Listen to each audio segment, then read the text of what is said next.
Here I'm Naomi Takemura. So assistant nurse by training and assistant professor in the Hong Kong Polytechnic University. So my research area is in non-pharmacological and behavioral medicine intervention for symptom management among advanced cancer patients. So yeah, so now for the presentation format. So each presenter will be given 5 minutes for the presentation, followed by 5 minutes Q&A. So for the Q&A, as mentioned earlier, that I will unmute you. So please stay tuned and still wait for being called to ask questions. Or if you don't want to ask it live, you can type it in the Q&A box. So yeah. We can start the section. So may we now invite the first presenter of this section, which is Slavica Kochovska. So yeah, I saw you here. So hi. So she's from the University of Technology, Sydney. So she'll be presenting on the topic Association between Dyspnea and People's Overall Sexual Life, a nationally representative internet survey. So the floor is yours. Thank you, Naomi. Let me just share my slides first.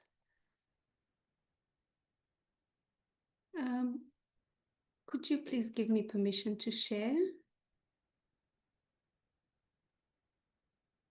Excellent. Okay.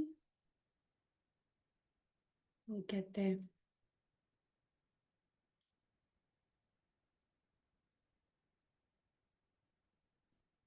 Can you see my slides? Yes. Thank you. And thanks very much for this opportunity, Naomi and Felix and organizers to present this study on behalf of the team, and especially Max and Jakob, our colleagues who are leading this work. So as you said, this is a study that is looking at association between dyspnea and people's overall sexual lives. So the context is the symptom itself, dyspnea, breathlessness, which is prevalent even at the population level, mostly due to chronic progressive conditions. We know that breathlessness is associated with a whole range of negative outcomes, including disability, limited physical footprint, decreased psychosocial functioning, etc. And amongst all of that, sexual activity is also limited by breathlessness. So we see either inactivity or reduced sexual activity in this space. But given its importance for the well-being of many people, it's worthwhile looking at the extent to which breathlessness may be associated with people's perceived quality of sexual life to understand better these needs. So this study looked to evaluate the association between breathlessness and individuals' perceived quality of sexual life, and secondly, to examine whether physical, social, or emotional functioning mediates this relationship.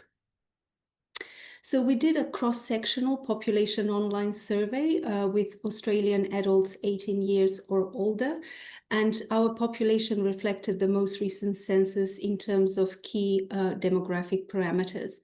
In terms of the assessments, we collected some basic demographics. Breathlessness was assessed using the Modified Medical Research Council breathlessness scale. And for those who nominated a level of breathlessness, we asked them to nominate an underlying cause for their breathlessness. So this was self-attributed. And to the right-hand side, I've just indicated the two questions that related to sexual life. One of them was asking about the overall satisfaction with sexual life. And the second question was asking whether breathlessness had affected the person's overall sexual life. And in terms of the social and emotional and functional functioning for this particular analysis, we selected 3 questions from the World Health Organization Disability Assessment Schedule that best kind of reflected these domains. Our analysis included descriptive statistics, logistic regression models as well, to evaluate the associations between breathlessness and the 2 key aspects of sexual life. And these models were adjusted for age, sex, and body mass index. We also did a structural equation model to evaluate the indirect associations between breathlessness and the social emotional and physical functioning. We didn't impute any data because of the self-report. So here are the results. There were 10,033 respondents. Mean age was 45 and 52% were women. 42% of respondents indicated some level of breathlessness, so MMRC 1 and above, and 11% reported breathlessness of MMRC 2 and above. For those indicating some level of breathlessness, 36% nominated a respiratory cause as the underlying cause for their breathlessness. 17% reported that their overall sexual life had been affected by breathlessness, and 14% reported being very dissatisfied with their overall sexual life. And if we look to the right-hand side of the slide, the impacts of breathlessness on overall sexual life actually increased and worsened with each level of MMRC. And the same pattern was replicated for dissatisfaction with overall sexual life. This equally worsened with each MMRC level. And this association persisted after adjusting for age, sex, and BMI. In terms of the regression analysis, as you can see, breathlessness severity was associated with worse impacts on overall sexual life. And you see that reflected in the odds ratio for each level of breathlessness, the reference being MMRC 0, so absence, no breathlessness. And breathlessness severity was also associated with dissatisfaction with overall sexual life, although here the correlation may not be as strong as in the previous one. And when we looked at the mediation analysis, the associations seem to be mediated through emotional functioning, but not so for functional and social functioning. So the key take-home messages really from this study is that people with worse breathlessness report worse perceived quality of sexual life overall. This relationship may be mediated through emotional functioning. And what the study tells us is that here is yet another impact where we see intensity of breathlessness being associated with worse outcomes for this population and for these individuals. What does it mean for clinical practice? We would suggest that clinicians should be asking about the symptom routinely, and these conversations should also be about any perceived impacts on a person's quality of sexual life. To finish off with some strengths and limitations and steps, going forward, this was a large population-based study, and it was representative of the Australian population.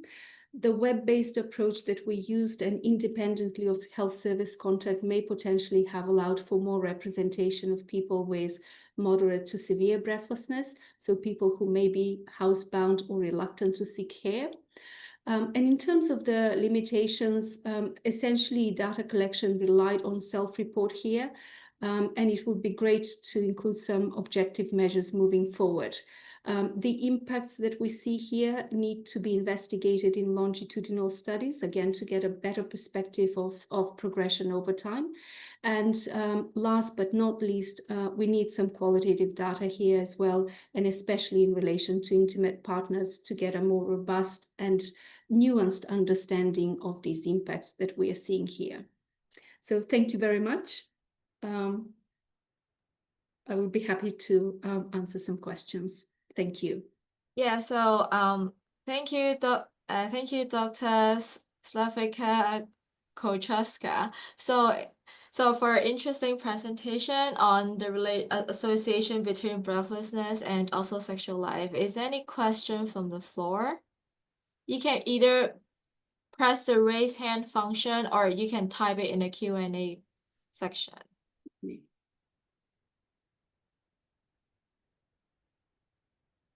So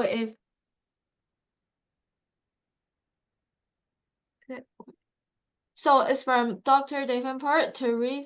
Oh, no, it's not. Sorry. So I will start with the first question. So I saw you use the MMRC as a measurement, which is actually used to measure more like the degree of the basic functional disability due to dyspnea. So what makes you use this instead of other measurement like D12, which might be used to measure more like physical or affective side of dyspnea? So yeah, can you talk about like what the rationale of your choice for the measurement? Well, I think we selected that based on it being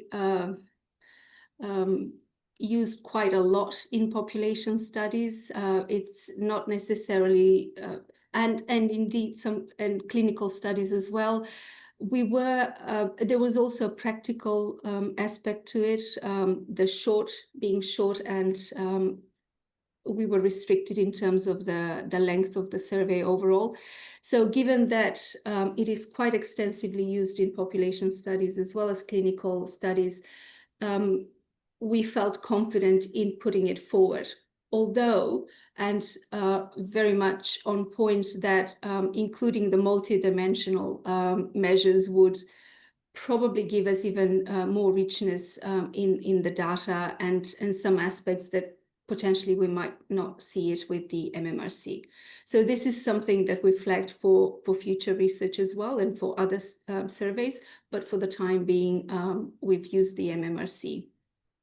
Okay, thank you. Yeah. Thank you. So thank you so much. So is there any questions?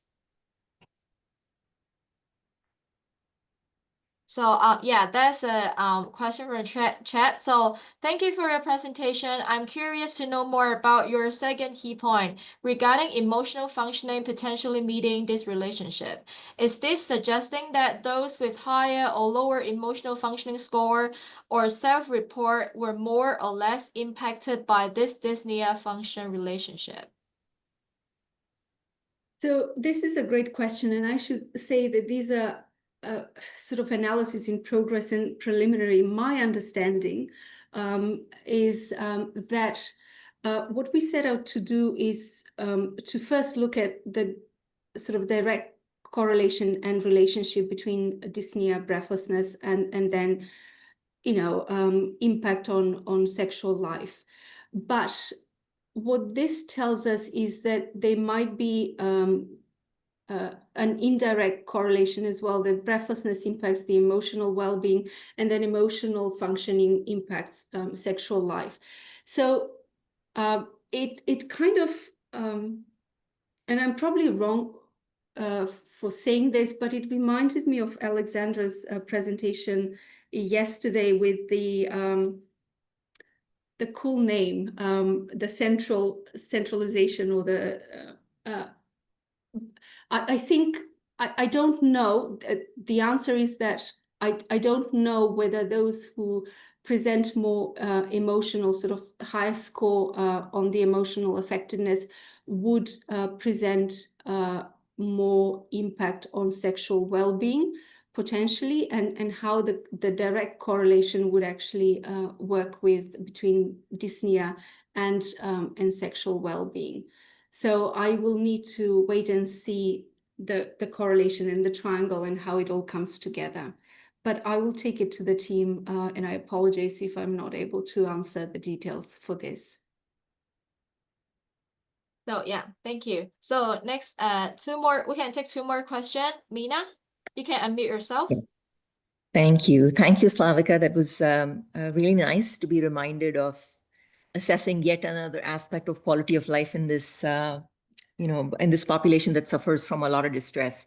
So we actually discovered it just by asking our patients that this is quite under-recognized and underreported. Obviously, a lot of patients don't bring it up themselves. So you have to probe, just like everything else about breathlessness. Yes. I wonder what you think about, you mentioned the relationship or the interdependence between emotional functioning and perceived sexual quality. But what do you think about the interrelationship between physical functioning domain and the sexual quality by itself?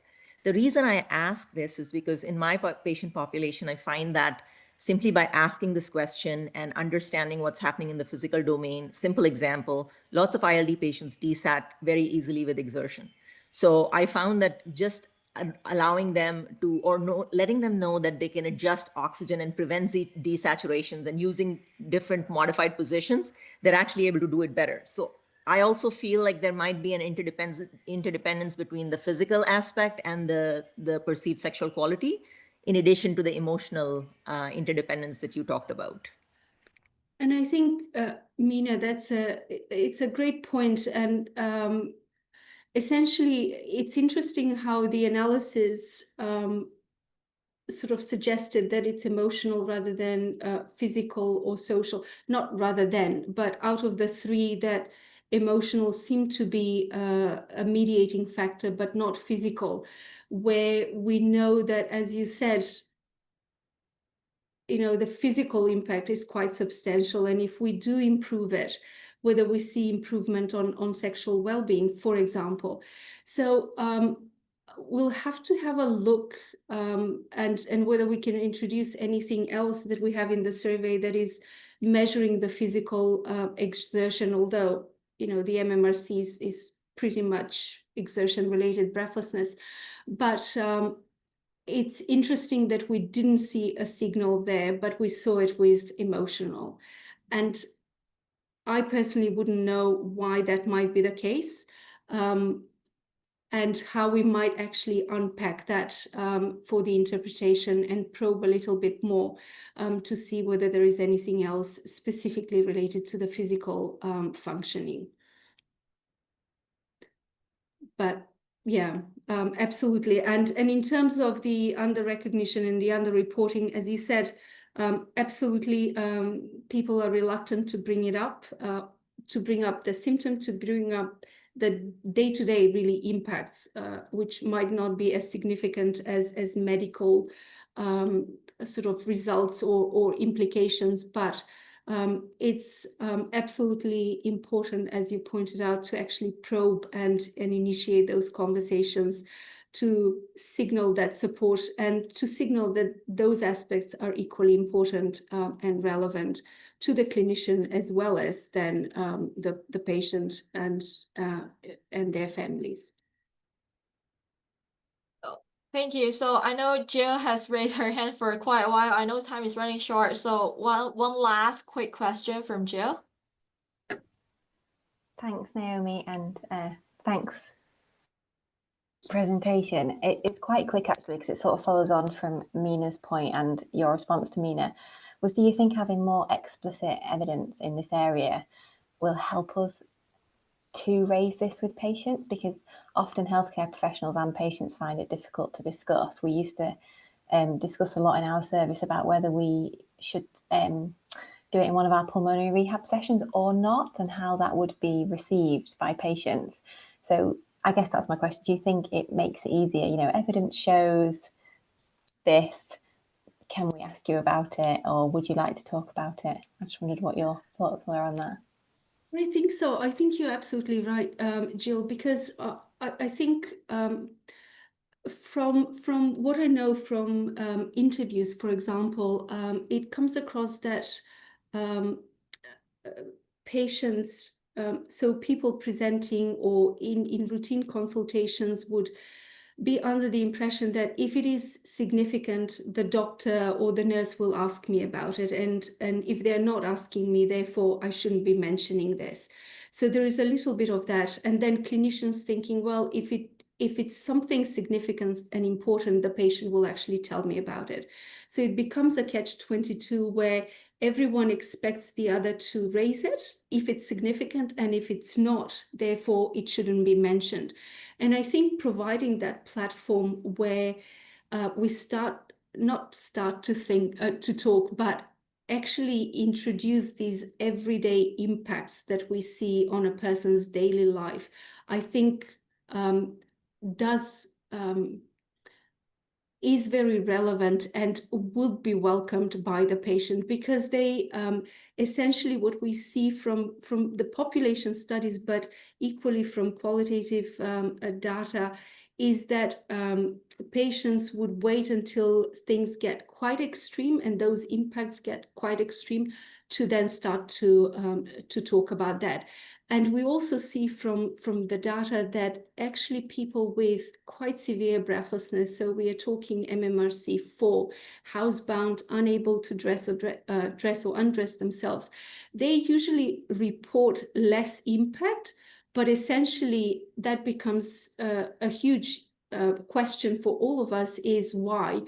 And there is a suggestion that they've reduced their and modified their day-to-day life so much, to such an extent, they're actually reporting less impact than the other levels of breathlessness.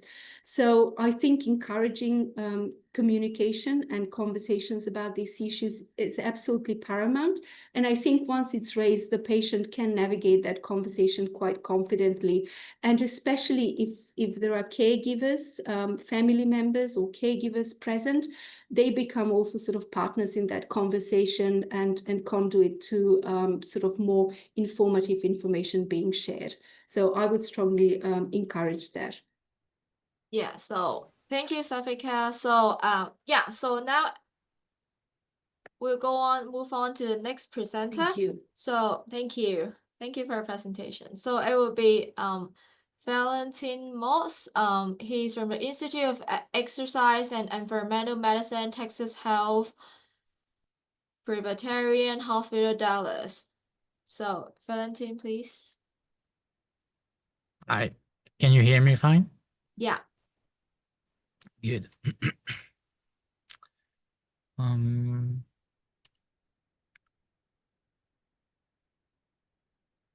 you see my screen as well? Yes. Perfect. Okay, good. All right. Well, thank you very much for the introduction. So today I'm going to talk about an ongoing project within our lab, which is a 7-year longitudinal assessment of dyspnea from early pubescence to young adulthood.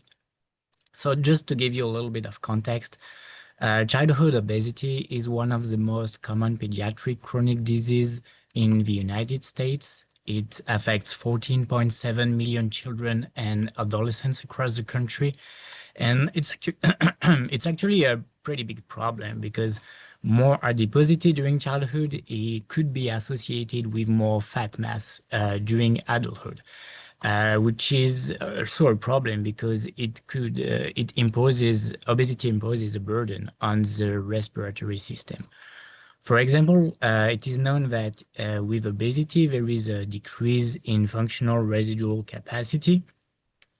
And also recent data from our group has shown that in children specifically, with obesity, there is a greater risk of experiencing expiratory flow limitation during exercise and dynamic hyperinflation, as you can see here in red for children with obesity compared to children without obesity in white.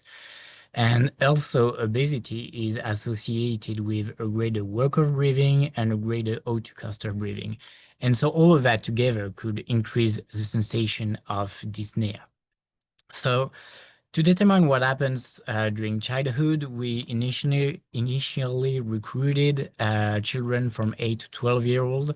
They performed a DEXA scan to assess body composition. They performed pulmonary function testing, a constant workload exercise at 45% of their peak work rate to determine the rating of perceived breathlessness, RPB, and exertional dyspnea. And they performed the cardiopulmonary exercise testing to determine cardiorespiratory fitness. Actually, about 50 children came back 1 year later, and from their data, we predicted that in children without obesity, there would be an increase of fat mass of 1.1 kilogram per year, and there would be an increase of 4.4 kilograms of fat mass per year for children with obesity. And so we thought, okay, well, why not have them like redo testing again after several years?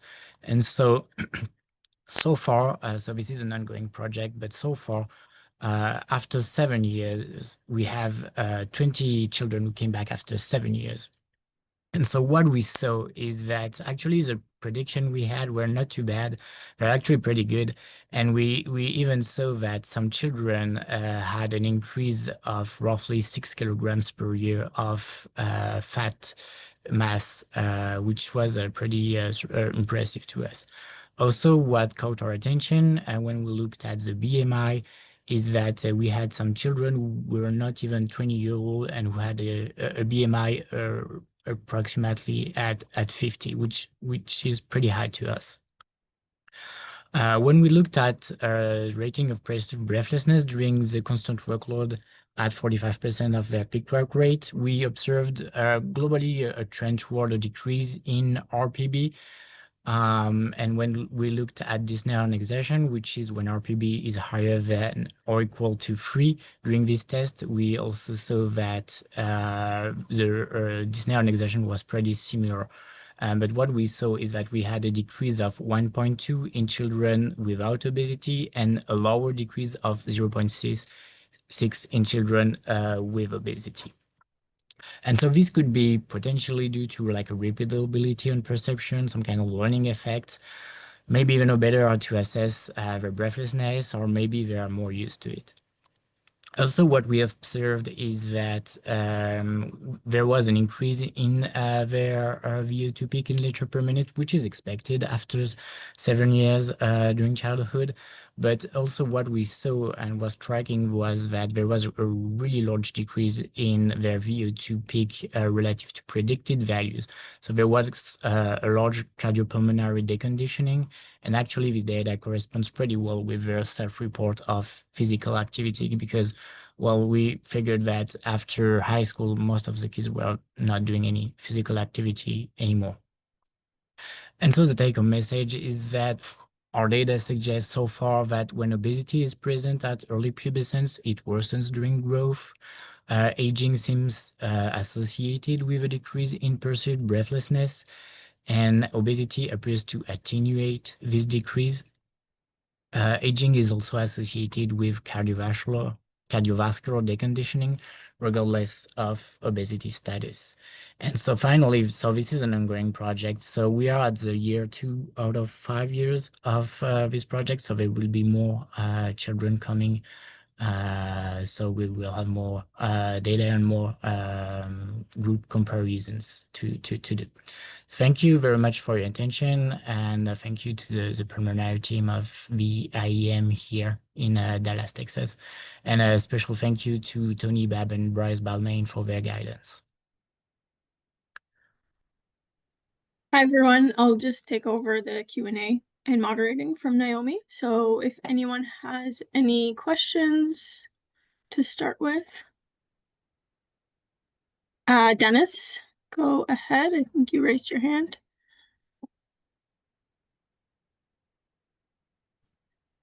Can you hear me? Yes. Yeah, very nice presentation. I'm wondering if you can comment on the changes in other aspects of body composition as well, and whether or not you're getting changes in kind of like lean tissue mass and body mass with this kind of like maturation process, and how that's affecting or confounding your assessment of perceived breathlessness. Yeah, so we had an increase in lean body mass with aging during childhood, which is pretty expected. It was pretty similar between groups. A slight trend towards a greater increase in children with obesity. And when we looked at like fat mass, for example, as a percentage of total body mass, it was pretty similar. It was pretty similar as a percentage of total body mass, and trunk fat, which interests us as well, increased, and it decreased way more in children with obesity. Okay. Thank you. Thanks.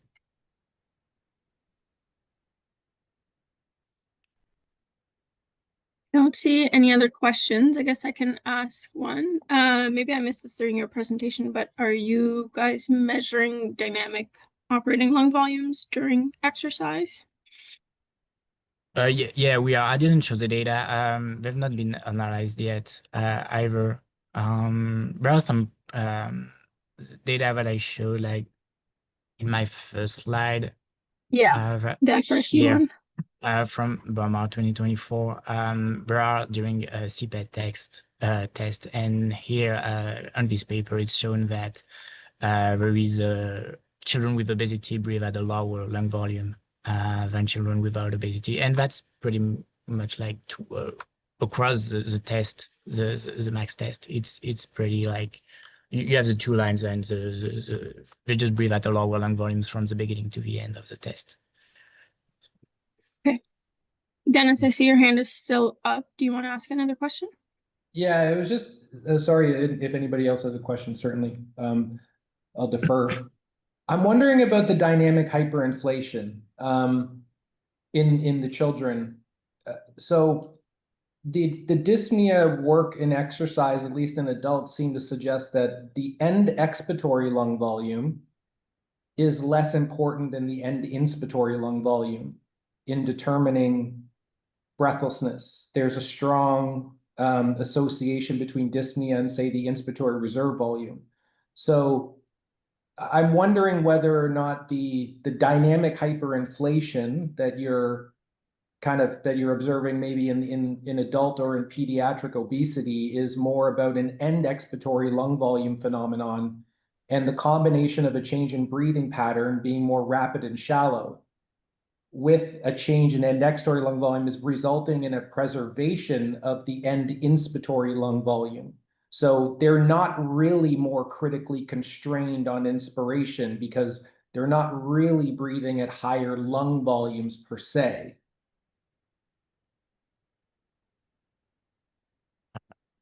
Yeah, so I agree with that. That there's an association between EILV and RPB is very important, maybe more than like the association with EELV.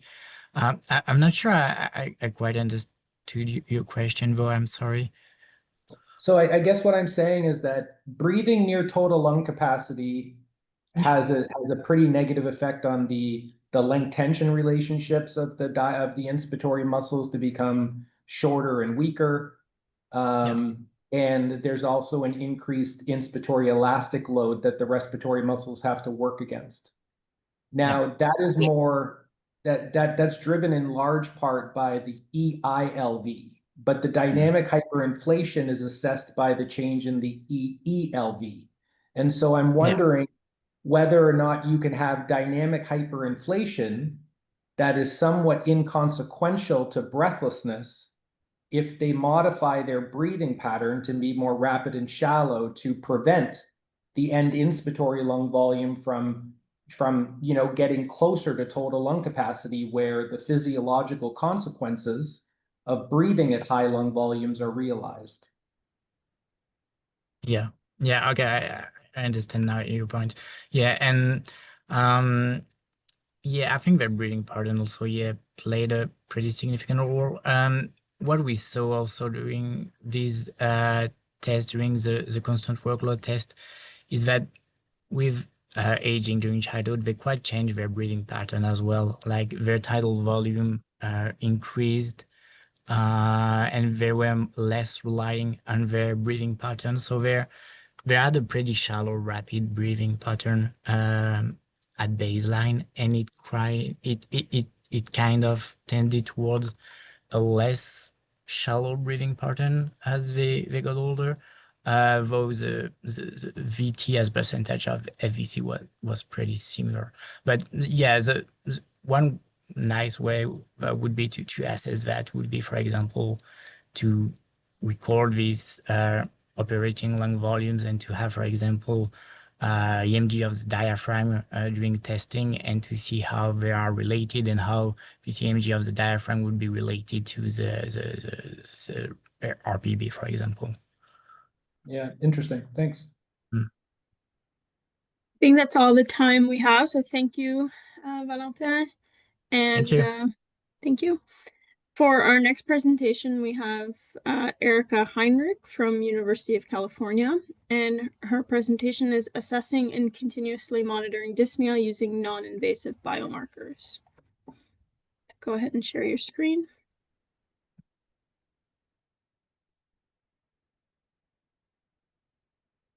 Okay, you can see my screen and hear me okay? Okay, so thank you for the invitation to speak today. So I wanted to give a little bit of background of how I got here. So I'm a pulmonary physiologist by training, and much of the work that I've done previous to this was in studying the neural control of breathing. So we did a lot of measurements in the lab, measuring ventilatory chemoreflexes. And so, after doing several hundreds of these measurements, I was really struck by the huge degree of individual variation in how people reported their experience of dyspnea and the severity of dyspnea. So that got me to this project here, where I originally was interested in quantifying the drivers of that individual variation, and then potentially seeing if that could lead to some sort of clinical monitoring tool based on those drivers of individual variation. So we're preaching to the choir here, but I'm mostly going to be discussing acute dyspnea, so more similar to what's happening in a critical care patient in the ICU, for example. So this type of dyspnea can induce extreme anxiety and fear, and it activates many of the same pathways that are associated with the development of PTSD and anxiety and depression. And because of this, it's linked to the development of psychological illnesses such as PTSD 90 days after ICU discharge. And despite this impact, everyone here knows that this symptom is often undetected or underestimated, and can therefore cause profound suffering in critically ill patients. And I just included some of these quotes from one of Robert Banzett's call to action papers, where he shares some quotes from patients, and you can see this theme of, this acute air hunger specifically makes you feel, like you're going to die. It's a very primal response. And so we do have many tools for monitoring dyspnea. And the one that I'm going to mention here is the respiratory distress observational scale, because it can be used to estimate dyspnea in non-communicative patients, such as those in the ICU. And so it uses some biomarkers like the use of accessory muscles or a look of fear to predict if a patient has significant dyspnea. And so this is a really valuable clinical tool, and it does have predictive value for estimating the patient's self-reported dyspnea, but there are some limitations. So on the right, you can see that there is this nice positive correlation with the self-reported dyspnea via the DVOS. So you have RDOS on the Y, DVOS self-report on the X. But there's a lot of variation here, and we're mostly interested in the patients that are self-reporting scores of 6, 7, 8, 9, 10, but via the RDOS, they're being scored a 0 or a 1. So they're experiencing very severe dyspnea, but it's not even being detected observationally. Additionally, this tool can't be used to continuously monitor dyspnea, and there are no tools to continuously monitor this symptom. So one of our long-term goals is to develop a clinical tool for continuously monitoring dyspnea based on potentially clinically viable non-invasive biomarkers. But for today, I'm going to show you the results of one study where we sought to determine if self-reported dyspnea or the presence of significant dyspnea can be predicted via machine learning, which can model complex relationships between several different biomarker inputs. So the way that we conducted this study was we first collected a large amount of data, and this is in healthy individuals. So this is not a patient population, a specific patient population. But we have a sample size of 60, including 35 women and 25 men. And each one of those individuals experienced 6 different treatments. So the data I'll show today only includes dyspnea, which we induced via hypoxia or hypercapnia in the lab. So you can see sort of a diagram of what that looks like, this end-tidal forcing system where we control end-tidal gases. And on the right, you can see an example of what that data looks like. And we have continuous self-reported dyspnea scores simultaneous to the administration of those treatments. We also recorded videos during these experiments so that we could show those videos to physicians and have them score dyspnea on the RDOS. And that way we could compare our model's performance to what it would have been scored by the physician. So the data that we extracted from these recordings included several different parameters, including inspiratory flow rate, end tidal gases and inspired PO2, heart rate, minute ventilation, respiratory rate, tidal volume, and SpO2, although we're looking to include more. We also included a few key demographic factors. And so all this data was used to train the machine learning algorithm, with the output being the patient's or the participant's self-reported dyspnea severity using the NRS scale.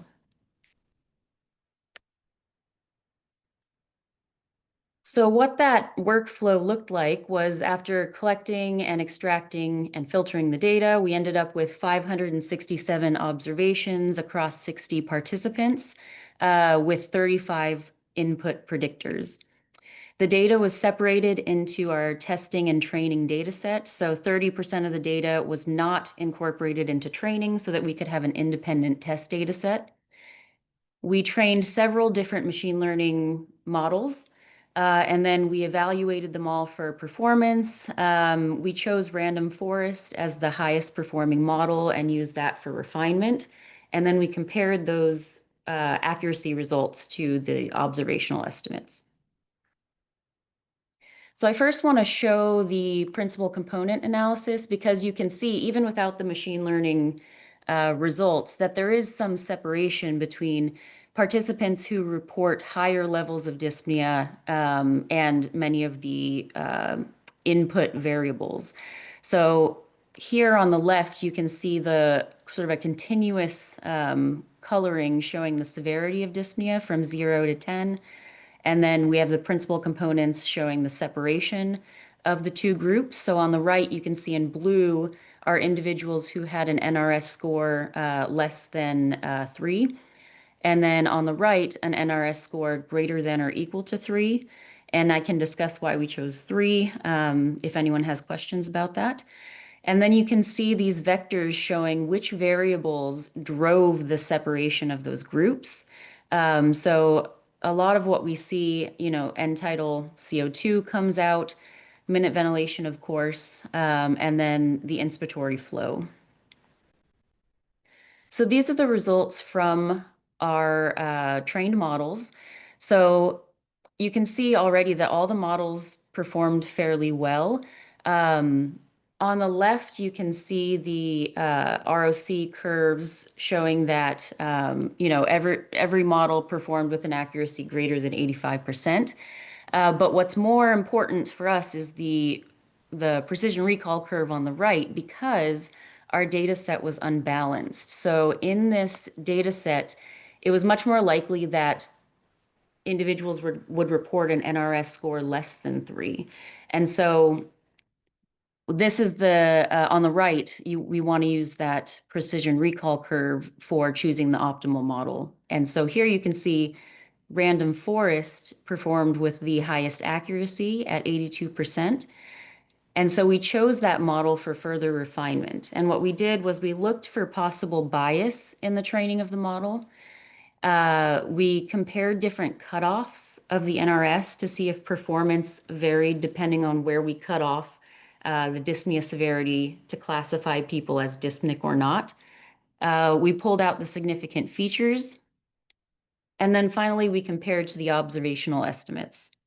And I just want to point out a couple findings from that.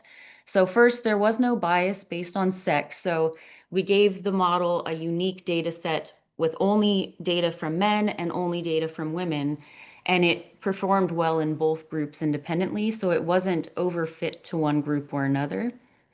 The top features that were used in that random forest decision tree included the inspiratory flow rate by far, as well as minute ventilation and end tidal CO2, which you would predict. And one thing that we were perhaps not too surprised by was that SpO2 was not a significant feature. It wasn't in the top 10, it wasn't in the top 15. And that's interesting because in the clinical scenario, many times SpO2 is used to predict if a patient might be dyspneic. And it does have some predictive value, but in our, machine learning analysis, it does not come out as one of the top factors. And these features will evolve over time as we add additional dimensions of dyspnea to the data set and include different patient populations. So finally, I want to show the results comparing to the RDOS performance in the same individuals at the same exact time. So we recorded front-facing and profile views of each participant during these treatments. And at the same interval where we collected data for our model, we clipped those videos and then distributed them randomly in a randomized order to physicians. This was done on a computer, so they watched the videos on the screen. And they scored each dimension of the RDOS. And so what you can see is that the physician performance on the RDOS for identifying the presence or absence of dyspnea was just a little bit better than a coin flip, and it was dominated by false negatives. So there were many individuals who were reporting higher levels of dyspnea who did not look like they were dyspneic.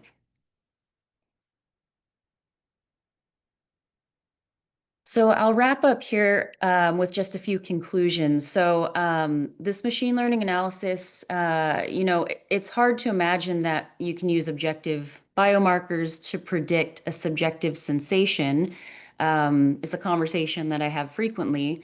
But, when you incorporate the complex relationships between many variables at once, we have pretty high predictive accuracy. So there's promise here. And this has been shown in the pain field as well. Our current model identifies, and this was hypoxia and hypercapnia-induced dyspnea specifically. It identifies dyspnea more accurate than the human observational estimates. But this, again, was in free-breathing, healthy individuals, may change in different scenarios. And these approaches could lead to novel tools to supplement physician decision-making and allow continuous monitoring. So our next steps are to include additional dimensions of dyspnea, so airflow resistance, chest wall restriction, and also to look at different time domains. Right now, we're looking at very acute phase, so 4 minutes of exposure to these treatments. And then finally, to expand to different patient populations with different lung pathology. So I'll go ahead and stop there and take any questions. Thank you. Any questions from the audience at the moment? Yeah, Dr. Hudson.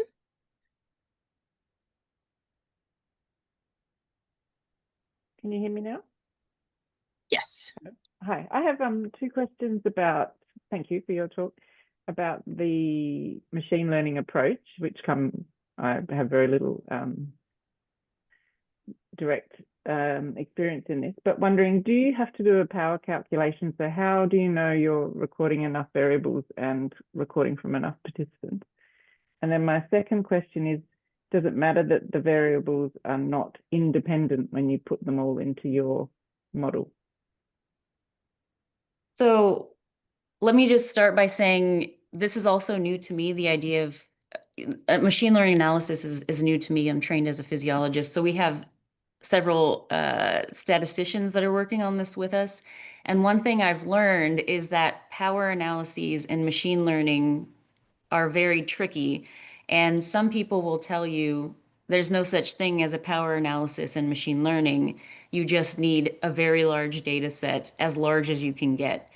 And so, right now we have 60 individuals, but each one of those individuals contributes 6 to 12 observations. And so we end up with a fairly large data set that does give us, high confidence in the results. But what would be the best way to test this is to, collect another data set with different dimensions of dyspnea and see if our model has high predictive accuracy.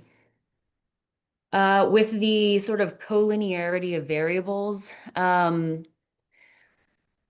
you can include collinear variables in the analysis. You know, it just makes the interpretation a little bit more difficult. But with machine learning, the goal is often not to, test one very specific physiological hypothesis about mechanism. It's more to see if, if all of these predictors enter the model, do I get an accurate, output prediction? And so collinearity, it depends on the context of the question that you're asking, but in this type of question, it's not a concern because certainly there are collinear variables in our analysis. Yeah. Okay. Thank you.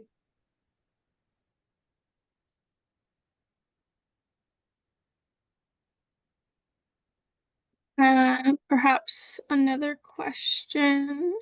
Yes, Dr. Schwartzstein. This desire for biomarkers is obviously really important. There's going to be sessions later this morning about dyspnea on mechanical ventilators, and the issue of sedation comes up where that may alter some of the kinds of biomarkers we've been looking at without necessarily affecting underlying respiratory discomfort based on the data, largely coming out of Paris about mental health problems in people who survive acute respiratory failure and mechanical ventilation. What are your thoughts about that complicating factor of sedation as we try to look for biomarkers? So I think that what we're doing here is, I sort of view it as a proof of concept. I think that the biomarkers in that scenario are going to be potentially completely different.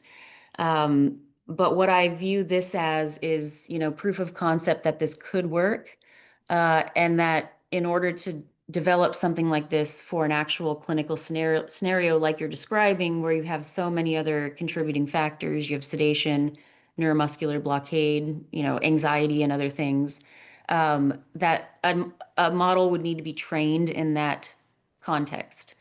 I would be surprised if the biomarkers we identify here are, very, highly effective in that scenario. It could be, but, at least this shows that this is a viable approach. But, we're just at the beginning, so I'm very sensitive to those co-founders.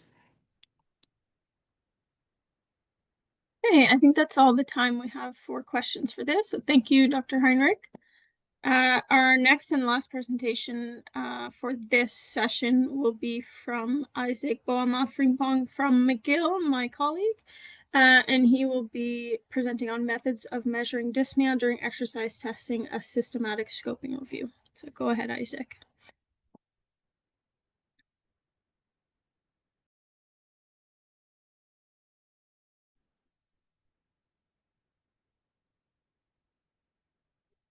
Yeah, do you get my screen? Yep, you just, if you click presenter mode, then we'll be able to see it as is.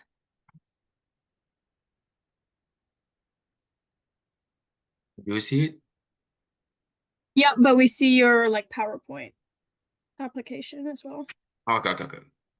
Yeah. Okay, good. Thank you for giving me the opportunity to present on this topic. Yeah, in 2012, ATL's American Thoracic Society official statement, dyspnea as a multidimensional symptoms is defined as a subjective experience of breathing discomfort that consists of qualitative distinct sensations that varies in intensity and unpleasantness. Dyspnea often caused by physical activities, and that standardizing assessment is very important for therapeutic interventions, study comparability. So in the same statement, they came out with a recommendation in relation to assessment of dyspnea. Dyspnea should be measured using instruments pertaining to domains of an individual's sensory perceptual experience, affective distress, and symptoms impact. And whatever instrument that is being used must be adequately described to the participant, both in terms of what they are being asked to rate, the direction, and the anchors of the instrument. Well, despite this recommendation, it is unclear whether studies follow this recommendation. So we develop our aim based on the question that we ask ourselves related to that. So to systematically review the literature to identify whether dyspnea is assessed in most of the studies, and also whether these practices align with 2012 ATS recommendation. So we conducted a systematic search on 3 electronic database from February, when Dyspnea 2012 was published, to June 2024. And we included prospective studies that has age 18 years and above, with or without health conditions. We also included studies that has incremental constant load CPET on bicycle or treadmill. We also included 6-minute walk tests. We included both incremental and endurance shuttle walk tests in the study. And out of that, we identify I'm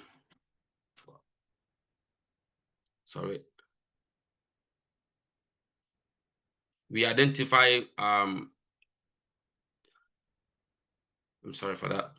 So out of that, we identify over 4,000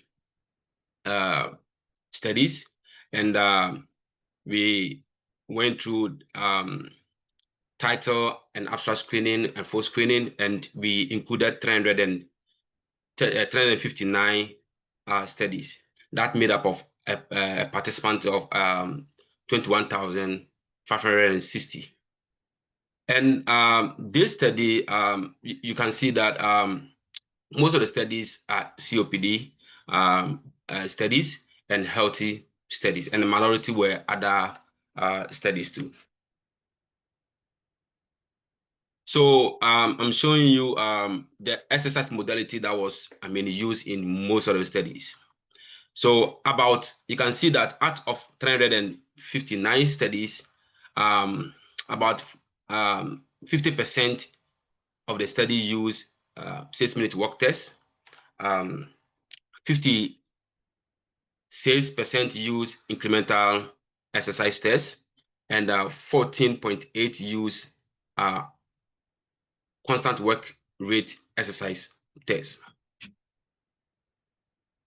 Well, looking at our objective, we were also looking at studies that defined dyspnea to the participant prior to the exercise testing. And we also, our result shows that about 13% of the study out of 359 studies only defined dyspnea to their participants prior to the exercise testing. And out of this percentage, you can see that 35%, almost 35%, defined dyspnea to be breathing discomfort. That is in line with ATS definition. And also almost 35% also use labor, heavy, difficult, or stress breathing as a definition to explain to the participants. And a few studies also use other definitions also to define dyspnea to their participants. Well, we also look at, I'm showing you the scale that was used, and you can see that MBOG CR10 was mostly used in most of the studies, and a few studies also use the visual analog scale and other skills also you can also see, which is very minimal minority also there. Also, so if you look at this skill that they will use, most of the studies, you can look at the studies that use all these skills. We also look at how they also anchored, whether they anchored the skill, and you can see that about 23% of the studies out of 359 studies anchored the endpoint of the skill. Well, we have to look at studies also that perform multidimensional assessment of dyspnea, and it was shocking that only 8% of the studies, the total studies that we look at, we included, perform multidimensional assessment of dyspnea. And if you look at the middle graph, you can see that out of 300, the 300 that did not perform multidimensional nature, out of that, you can see that about 75% of them did not define the type of this dimension that they were assessing, and only 24.2 defined they stress on intensity of dyspnea. Now, this minority, which is 8%, that also assess multidimensional nature of dyspnea. Out of that 28 papers or studies that we also look, 53 about 54% look at the intensity and affective domain of dyspnea. 28.6 also look at the intensity and qualitative dimension of dyspnea. And 14.3 also look at the 3 dimensions. So in conclusion, assessment of exertional dyspnea is heterogeneous and often insufficient. And adhering to ATS recommendation was very low. And so the need for standardization of exertional dyspnea assessment that is consistent with ATS recommendation. So I can also refer you to a study by Ferguson and Ferguson et al. 2025 that also stress on the recommendations. They laid out some recommendations for assessing dyspnea. Thank you. Questions? Thank you, Isaac. We have about 5-6 minutes for questions. Does anyone have one right away? I see maybe someone raised their hand.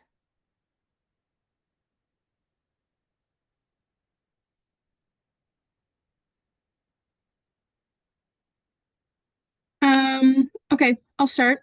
I know I worked on this with you, Isaac, but it's nice to see kind of the results coming together.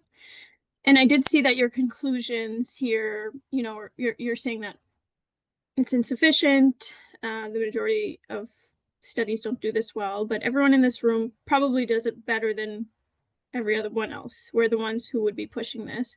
So what would your recommendations be after kind of taking on this large project to non-dyspnea specialists? What would be the major things you would advise them to do?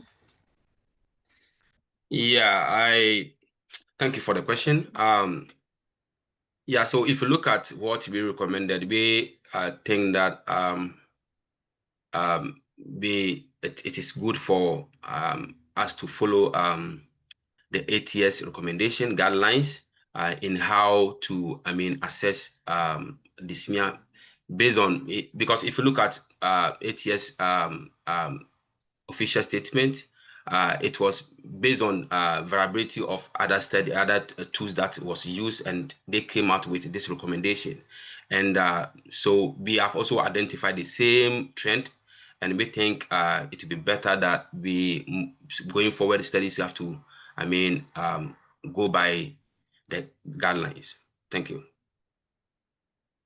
Thank you. Yeah, I see a question from Dr. Kalouri. Go ahead. Thank you, Isaac. Thank you. Thank you for those results. I think similar results have been shared even in the clinical domain, and results that I shared yesterday also support the same conclusion, that despite having knowledge, despite having guidelines around this, the uptake in practice is rather poor.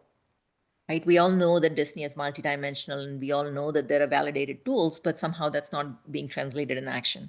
So we have certain ideas or hypotheses around the clinical domain. I just wonder what you thought about why this is happening in the research domain, because I would think the researchers probably are more clued in, they're more aware of these nuances with dyspnea, and would more likely be adherent to guidelines. But when we don't see that even in the research domain, that's rather shocking and disappointing, I must say. So do you have any ideas of why this is happening?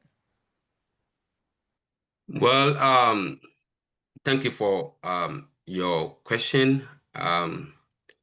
So if I think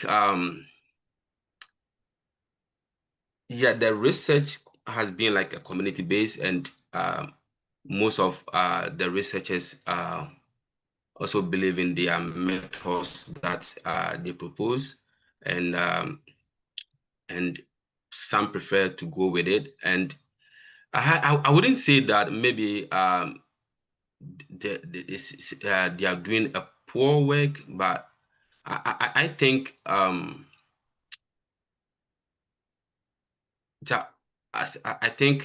it depends on maybe where the researchers also believe in, and the instrument that exactly what they are looking for. So if you look at other one of the slides that I show you, that they prefer not to tell us or identify the domain that they are using. So most of the people have to look at it. Okay, I think they want it to be the simplest way, like dyspnea. You have to look at dyspnea as a whole, but going deep into the domains of it is something that most of the this is a little bit I don't know whether I'm answering your questions very well, but I believe that they have their way of carrying out their studies, and they believe that whatever they do is right for them. I think too, Isaac, maybe if I can just add on to that, and I don't know if this completely answered the question, but maybe our role as, the dyspnea community is to convince non-dyspnea specialists that we should be reporting it, as standardized as possible. And probably, non-dyspnea specialists are just assuming this is just one measure out of all of them. But if they report something like blood pressure monitoring or like a pain scale, they're very explicit. So now that we know it's insufficient from the research standpoint and then the clinical standpoint, I don't know if you'd agree, but I think the onus is maybe on us to try to start convincing people that, we should be very transparent in our reporting and standardized. Yeah, thank you very much, Rochelle. Thank you, Rochelle. I agree. I think that message needs to go out loud and clear. And perhaps there is a need for putting out maybe a recommendation or some sort of a guidance around what might be the ideal or a core outcome set. If I recall correctly, even in the ILD world, that's how we were able to actually move forward when we all came to an agreement of how it's defined, how ILDs need to be defined, and how they need to be measured or assessed, or what outcomes need to be focused on in clinical trials. And I think that's when the needle actually moved forward. So that might be something for the society to consider. I agree. Thank you so much. Yeah, thank you. We're right on time, but I see that Dr. Benzet has his hand up. I think this is an interesting discussion, so I'll let him ask the final question. My response to that last little discussion is that after decades of research in this field, I have to comment that there's incredible inertia in accepting new ideas and accepting the idea that you actually can measure dyspnea. We are making progress, but I think it's just human inertia, resistance to change. It's better in the research world than it is in the medical world, but it's just something that we're going to have to deal with probably long after I'm gone. Yeah, that's good insight. Yeah. No. Something to think about for sure. Thank you so much, Isaac. And Thank you very thank you much. everyone for your attention in this first